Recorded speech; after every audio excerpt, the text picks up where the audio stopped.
Bonsoir. Allô? Comment ça va? Je vais commencer ma présentation. Vous demander cette question très importante sur l'écran pour qu'ils voient. Voilà.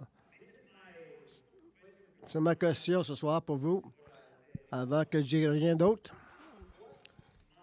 Quoi dois-je faire pour être sauvé? Je veux entendre de vous la réponse.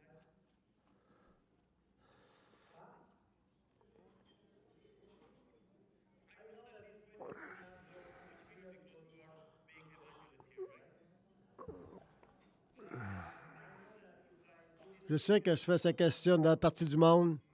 Peut-être, comme dans une foule comme ça, je vais avoir 100 différentes réponses.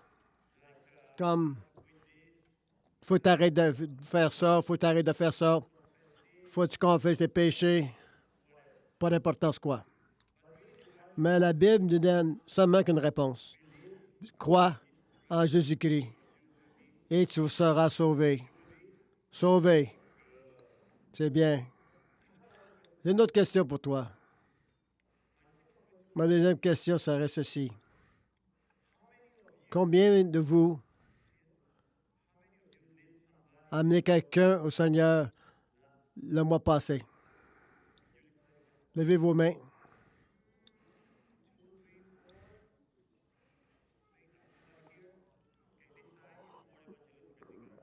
Ce qu'on est la plus évangélistique que l'autre. Le mois passé,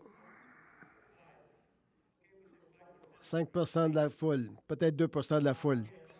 Je vais être plus généreux. L'année passée, vous avez appelé quelqu'un au Seigneur. Un petit peu plus, 2 OK, on est bien. Nous sommes très bons. Non. Peut-être la raison pourquoi on devait aller à vos églises, et vous entraîner et vous équiper. Oui. Peut-être c'est la raison d'aller partout. Parce qu'on a beaucoup de raisons pourquoi on ne prêche pas l'Évangile. Et j'ai trouvé plusieurs fois, c'est parce que le monde, ils ne savent pas quoi dire. Et la deuxième raison pour qu'ils ne font pas ça, parce que le pasteur ne le fait pas. Beaucoup de pasteurs demandent au monde de faire de quelque chose que les autres ne font pas eux-mêmes. Est-ce que tout le monde est ici ou bien vous êtes allé à la maison? Comme un mois passé, j'ai été dans le sud du Chili. Nous avons les Indiens là-bas, les Mapuche, le peuple Mapuche, et j'étais là, j'ai rencontré cet homme-là, le grand chef de cette photo-là. Vous voyez là? C'est la personne qui est la plus grande des deux. Et j'ai parlé à lui. C'est le grand chef. C'est la position locale, à propos de son Dieu, la nature, et puis il fait confiance en moi. J'ai commencé à parler à lui à propos du Seigneur. Non, non, non. Il dit non, non. Parle pas de Jésus. Parce que la part qui présente l'Évangile dans l'Amérique latine, normalement, c'est. En tout cas, c'est le travail, les œuvres. Fait ça, arrête ça. C'était possible à nous de changer nos rituels, n'est-ce pas? Il faut que ce soit par la grâce de Dieu, n'est-ce pas? Mais pas tout le monde, l'Évangile de la grâce. Alors, on doit entraîner, on doit d'aller et enseigner ça. Alors, avec Francisco, j'ai été voir le pasteur. J'ai pas droit à l'entrée et presbytère. Et qu'est-ce que j'ai fait là? J'ai présenté le plan. Grandir votre Église. Vous allez nous aider. J'ai promis que ce soit. Vous allez donner tout l'argent pour aller là. Alors, s'il vous plaît, il ne faut pas que je paraisse mal devant eux. Je leur ai dit, j'ai copié Derek Miller sur le programme, le grid. Je vais là. je fais ma danse. J'ai essayé de copier. Alors, j'ai pris des vidéos de lui quand il enseignait, alors je fais la même chose que lui. Et j'ai présenté à eux le programme Grid. Ils ont mis ça. Ils veulent savoir comment présenter Jésus-Christ au monde. Mais en premier, il faut jamais bâtir une confiance en eux. Et leur parler, on n'est pas ici pour votre argent. On n'est pas ici d'avoir de quelque chose de vous. On est venu ici pour vous bénir parce que le monde au Canada, ils ont un cœur tellement grand. Ils veulent vous aider, même si vous ne connaissez pas. Mais ils veulent faire partie de votre Église qui grandit. Alors, on les aide pour découvrir les besoins. Il dit la même question que j'ai demandé ce soir.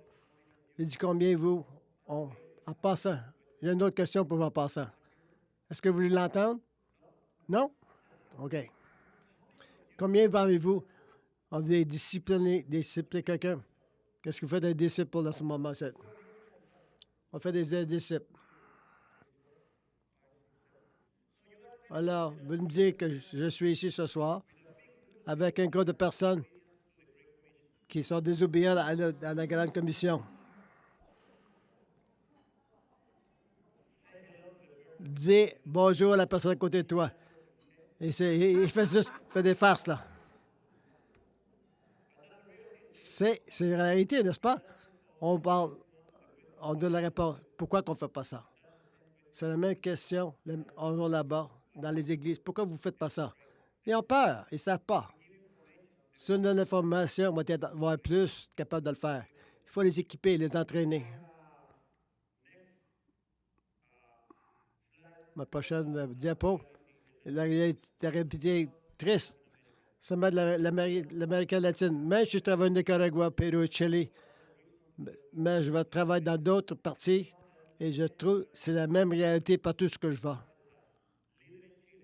Vive ceux qui parlent, les leaders de Chili n'amènent pas le monde au Christ. Nous, les Gédéons, nous sommes les Gédéons.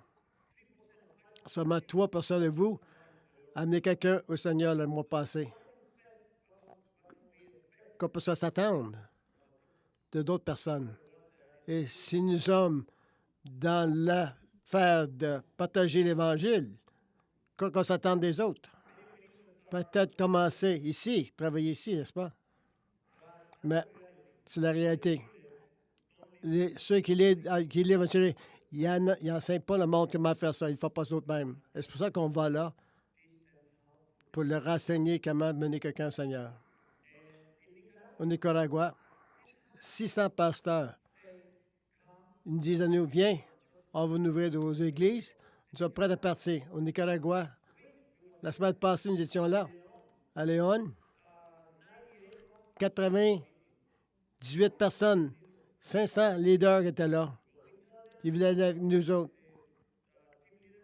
Un des leaders de l'Église, comment ça veut dans les revues, avec 5000 revues, dans 1 heure, on n'avait plus rien.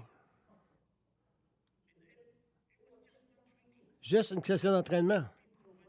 Le monde est dans les rues, dans les parcs, et tout le monde a partagé. Au Pérou, 140 pasteurs qui ont signé un papier, viens dans nos églises, ils viennent nous entraîner. Viens nous entraîner. On a besoin que tu viennes. Ils sont prêts. Si tu dis, qu'est-ce qu'il y a besoin, c'est des ressources. Ils n'ont pas l'argent pour faire ça, eux autres. Mais il y a besoin d'avoir quelqu'un d'aller là, leur enseigner. La bonne nouvelle est ça. Je veux y aller et enseigner. Je n'ai pas de problème. Ma femme est avec moi ce soir. Elle me laisse aller. Vas-y, fais ta mission. Ma famille me supporte. Alors, on n'a pas de problème. Qui va aller? Le pasteur, ils veulent être entraînés. On a un problème là, de pasteur. On a besoin des ressources pour y aller. Mais ça, c'est une histoire, va partir.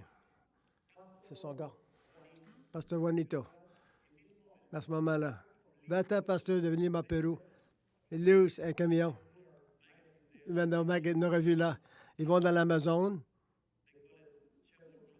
On appelle ça la mission Sherwood Global de l'Amazon. On est tellement content de faire ça. Pasteur Juanito ici, il a attendu que le monde s'en vienne des revues.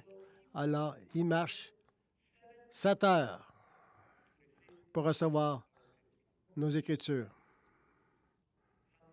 Des fois, tu dis, le truc est terrible. Cela, il a marché 7 heures pour se rendre là, pour avoir un magazine, un revue. C'est un parti d'une grande dénomination. Il dit, donne-moi 3 $, je vais donner 5 photocopies. Quand il lui donne un magazine, là, il a commencé à pleurer. Il pas pourquoi, c'était gratuit. Il était tellement content. Il dit, pasteur, que ma soeur va mentionner Giorgio, on a tous pleuré. Nous, les personnes dans les villes, ils ont toutes. C'est pas rien. Lui, marché 7 heures, juste pour avoir 3 boîtes de revues. 150 revues, quoi. Ce genre de pasteurs attendent nous. Ils veulent que nous les entraîner. On veut aller. On a besoin d'aller. C'est pour ça que je suis ici. Je me dis, je suis prêt d'y aller. Les pasteurs nous attendent. Mais de quoi il manque? Deux jours, on va en dire plus. Je vais finir avec cette photo. C'est des étudiants, quand j'ai fait le programme GRID avec des Mapuche du South du Chili. Ils représentent 53 églises dans les montagnes, sur le côté de l'océan. Ils veulent qu'on vienne. J'ai dit, avant que je vous laisse ici, je vais parler de vous. Et de ceux qui veulent attendre pour nous, ils ont dit oui. On attend que tu viennes nous entraîner. La question est, c'est, aidez-nous, les équiper, s'il vous plaît. Merci.